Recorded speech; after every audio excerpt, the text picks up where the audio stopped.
the thing is, I mean, voiceover is just such a weird thing when it comes to movies, uh, and like, okay, to throw Jason a bone because I feel like we're kind of dumping on him right now. No, No, That, not at but, all. but Just continue. giving our opinion. Right. I, I You mean, just don't get it. I mean, yeah. Early on, when I was writing, I used to do a lot of voiceover because I just figured.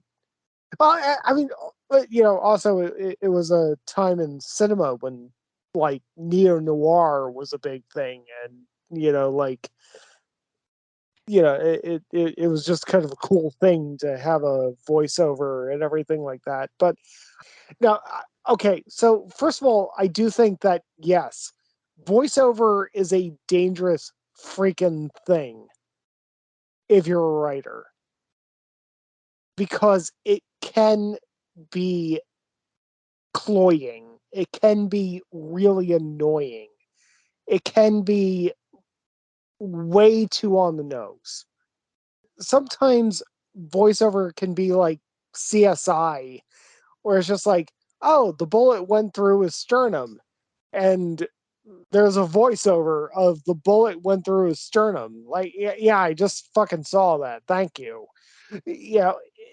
I mean, voiceover is a really dangerous thing to play with as a writer when you're trying to make a movie. Terrence Malick went from, Days of Heaven, where you've got one character, one perspective. Okay, I'm looking at this, but also that character was talking very poetically throughout Days of Heaven. Uh, there wasn't an addition to the story as a result of that character's voiceover, and that was strong. Um, I think that he kind of did the voiceover better in the New World. I was going to mention that. Um, I, I, I, I haven't seen the New World in a couple of years, so please don't kick the shit out of me in terms of details. But yeah, I need to watch it again myself. Actually, yeah, yeah. But there were several different characters with several different voiceovers and several different perspectives, and I mean that flow of consciousness really like fucking nailed it in the New World. I mean, like that movie is glorious. I mean that movie is Terrence Malick's most overlooked movie. oh I mean, yeah, I yeah. I mean that is his masterpiece as far as I'm concerned. Yeah, along with Days of Heaven. Mm.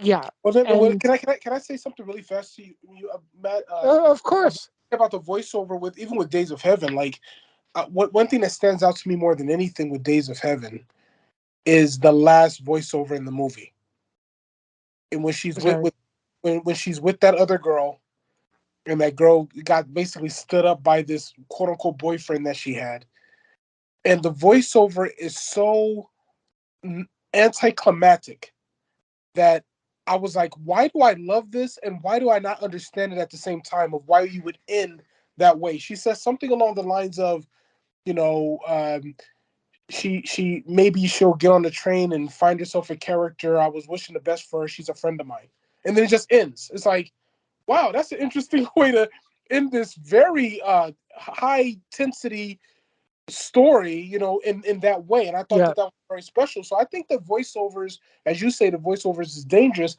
I think it also depends on the context of the film, because can you imagine watching Goodfellas or Casino without the voiceover? Taxi Driver, like Clockwork Yeah. Orange. I mean, come So on. That's Yeah, what I was I'm gonna gonna, say. all right. If you're You gonna want to talk about bring things that up, getting a bad rap? I think voiceover let has a bad rap. let It, me it let me respond then. Okay, in almost outside of Terrence I, Malick, almost every example of voiceover you see, including Matt mentioned noir films or neo noir films, Taxi Driver, Goodfellas, Casino, all of these things. One character doing wrong. narration. You're wrong, brother. You're wrong. Casino has both Robert De Niro and Joe Pesci doing voiceover in that movie. Oh, you're right. You're right. Okay, okay. Maybe you're Yeah. right. You're right. Right. And and Yeah. But and, the and vast majority of voiceover is narration, and a narrator is a different animal entirely. yeah, but voiceover is Yeah. not narration necessarily. It I depends know on it's the not. I movie. know. And I'm Yeah. just saying that in general, the negative stigma that And has been earned over the years of voiceover tends to be for stuff that's not really your stereotypical detective narration or just a general all-encompassing narrator of the film or something like that. Usually it's the that kind of stuff like, well, not to put too fine a point on it, but like David Lynch's Dune. Yeah, no, but it's definitely not common. There's a lot of voices, but I that's what I said. This was unique. And aside from the Dune thing, yeah. like that's what I thought it was unique because it's not very common. But yeah, voiceover is a tool. I hate this thing where like the screenwriting rule of like don't use it because you're not a good writer. It's like do whatever you want. You want to do heavy dialogue scenes, you can do it. You're not Tarantino, but if you write well enough, you can sustain it. Like it's all tools, it's all rules, and rules are meant to be broken. And if you do it right, nobody cares. Well, Talking about Terrence Malick, he breaks all the rules, visual rules, like everything, and sometimes it works, sometimes it doesn't work as well, but it's always great to have it.